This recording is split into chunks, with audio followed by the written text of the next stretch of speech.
All right, let's get into our first discussion now. The political environment in Anambra State has become charged as the state prepares for its governorship election. The Anambra State's governorship election, as scheduled by the Independent National Electoral Commission, is to hold on November the 18th. But leader of the indigenous people of Biafra, that's Anambra, and his followers insist that an election will not hold in the state until the federal government gives a date for a referendum to determine a sovereign state of Biafra. Now, over the weekend, IPOP members took their agitation for a referendum to a whole new level when they stormed the church where Governor Obiano was worshipping and tried to disrupt the service. Now, the large crowd chanting Biafra songs and slogans were denied entry into the church compound by policemen. Many Igbo leaders, such as the Obi of Onitsha, have openly criticized the planned election boycott in Anambra State, saying it would not be in the interest of the Igbo people. Now, agitations for a sovereign state of Biafra became popular because of a perceived marginalization of Igbo people. Right now, we have joining us in the studio a social commentator, Victor Ohai. Victor, good morning. Good morning. Good morning. It's nice to see you this morning. Nice to be here. All right. Now, IPOP, I know you've been following this development for some time and all of that. Do you think IPOP is taking the very wrong move, wrong steps at the wrong times? First of all, I think it's important to let's just separate the wheat from the chaff, understand where they're coming from and all that. What gave birth to IPOP, for instance, and is it necessary? And then before we can talk about whether or not what they're doing is right. The perceived marginalization of the Southeast is not unreal. I mean, they have a reason to feel the way they feel. For so long, you know, I mean, they've been victims, picked on at the very slightest provocation in the north and the west, wherever there's... The only place where they are perhaps freer is in the north central. You know, every other place where they are usually the first victims. I'm talking about people from the southeast. You hear terms like Inyamiri in the north, Omoibu in the southwest, from Edo State, you hear Bayale, all sorts of different places like that. They have names for them. These are people, they are Nigerians. And since after the Civil War, I think we ought to have gotten over this. So if you were to place yourself in the place of an Igbo man, you would understand why an Igbo man would feel, if I'm not wanted anywhere, so why don't I just stay on my own?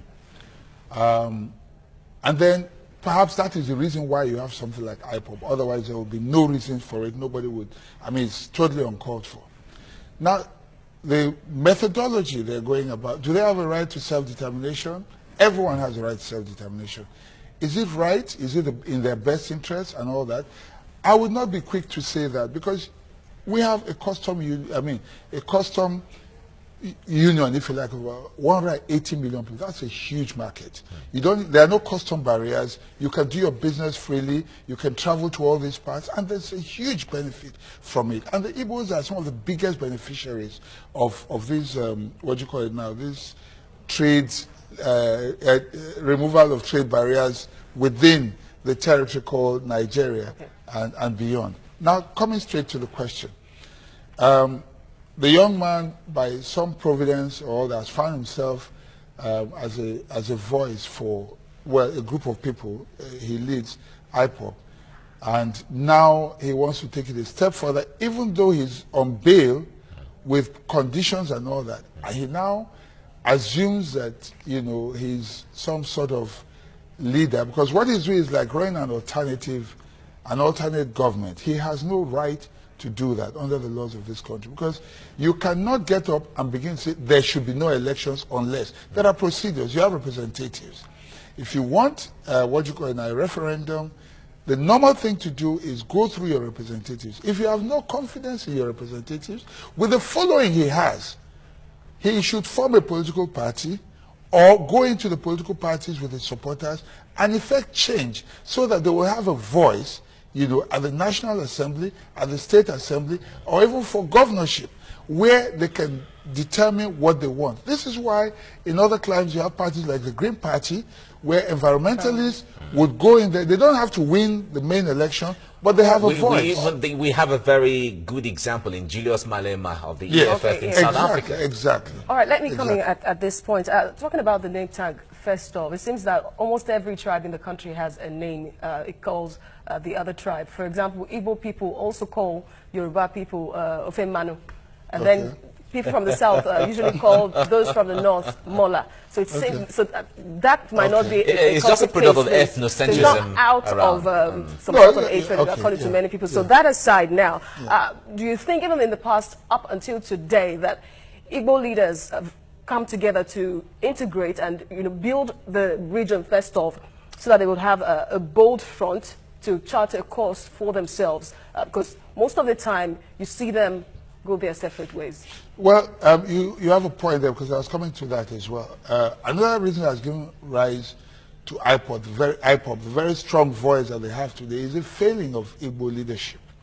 There is no, how do I put it now? Yes, you say that the Igbos have a pattern that the Igbos have no leader, they are Republican and all of that. But it's not I mean, when Zeke was there, he showed leadership. When Ojukwu, elsewhere, he showed leadership as well. But the problem is you have too many selfish people who are not ready to let down their, how do I put it, their interest. The truth is, even if you have a Biafra Republic today, I guarantee you the war will continue. You cannot be guaranteed any unity. We've seen it happen in South Sudan, and it's happened in so many other countries before. So the thing to do is for Ohanese, or whatever socio-political groups, to be able to go back, sit down, and ask themselves questions. I want to give them an example. The Niger Delta is a very good example. Whatever they say outside, somehow they have one voice when they come to speak. They articulate what they want, and they go about it. There are those speaking at the political level, there are those speaking at the militancy level, and all of that. And when they say stop, the boys in the creeks listen to them. The Igbos should look inwards and ask themselves some questions. Should this continue? Because they'll be ridiculed. If you don't have a clear voice, it is easy to divide you, Even if they want a referendum, even if they want self-determination, they must have a unified voice. Is it Nnamdi Kanu that is that unified voice? I'm not so sure, because there are the politicians on the one hand, they do have their followers. There's IPOB on the other hand. In terms of mass following, he also has. So there needs to be a meeting point. But stopping the Anambra election, harassing people in churches or the governor, is not the way forward. If they go and they disrupt the elections, one way or another, somebody may get in there, and it may not be who you want. Unless they have a secret agenda and who they want to come out and vote on that particular day. All right, we have there's another new offshoot of movement now called the Biafra Zionist movement. In fact, he has gone ahead to appoint ministers, he's gone ahead to appoint ambassadors and all of that. To declare himself exactly. president. Now, in all of those, it tells you how egalitarian the Southeasterners are when it comes to not having a unified formidable leader, like you said earlier on. But let's come back to IPOB leader himself. He's on bail, like you said. He has violated most of the conditions all of the conditions, exactly, all of the conditions, and he still has not been arrested. Well, I wish you didn't make the last statement, because I was going to speak to that particular issue. All right. That what is happening is also a failure of leadership at the federal government level. Where there's firm leadership, and I do not mean going to arrest or shooting people, that's not it. The acting president had gone to the Niger Delta to talk to the people in the various states, not necessarily in the creeks and all, and it somehow calmed things down, with the exception of what we're hearing now, that another group is coming up to say they might begin to blow pipelines again and all that. You cannot, like the proverbial ostrich, bury your head in the sand and wish away whatever it is and think that because you can't see it, nobody else, it does not exist. This is a very present and real danger. It would be a shame if this country were to collapse under this administration. I expect leadership. I expect government to engage. IPOB, directly or indirectly. There are so many ways. There are many ways of engaging in matters like this. If they don't know what to do, they should consult and find out people who can. Negotiators who will be able to talk.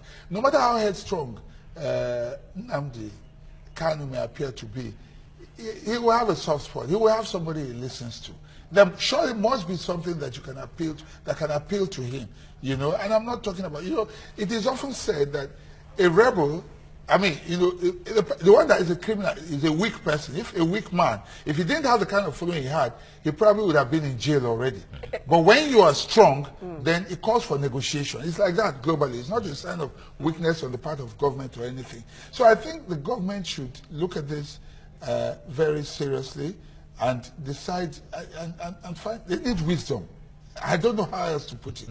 The federal government needs wisdom in handling this matter. Wisdom of the elders, you know, or I don't know how to put it, you know, but they need wisdom. And don't you think it's because of this wisdom they've somehow shied away from arresting him again? Because the last time it happened, look at him now, he's emboldened and he has more followers. People go to him. They sort of revere him now. I'm talking about Eastern youth. They see him as, you know, the Messiah that could take them to the promised land called Biafra. So, talking about wisdom, yes, the acting president, you know, put a meeting together, called the Southeastern leaders, but did not call the IPOB members or even Nnamdi Kanu. And Nnamdi Kanu is saying that no election in November in Anambra State. Now, let's just look at it because we cannot push it away. What if on the election day, nobody comes out to vote?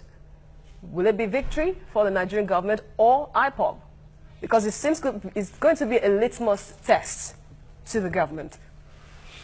You have asked a very good question.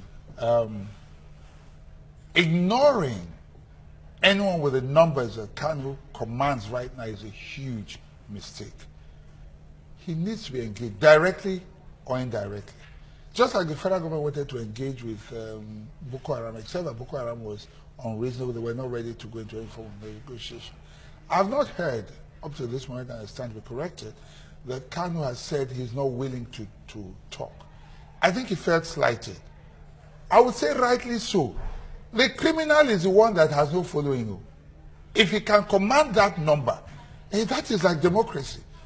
Do you understand what I'm saying? He doesn't need to be voted for. The people are voting for him by their numbers. You can't ignore the threat that he poses. You can't kill him right now. You can't arrest him anymore. It's difficult. And they have allowed it. Engage him. The people you are calling do not command any numbers. That's the truth. Let's face the reality. It's time, you see, this is what happens when government is surrounded by people who always say you're right. Oh, forget, ignore and all that. You need people who speak the truth to you. Call this young man, you know, whether secretly, openly, or whatever, discuss with him. What does he want? You don't necessarily have to give him.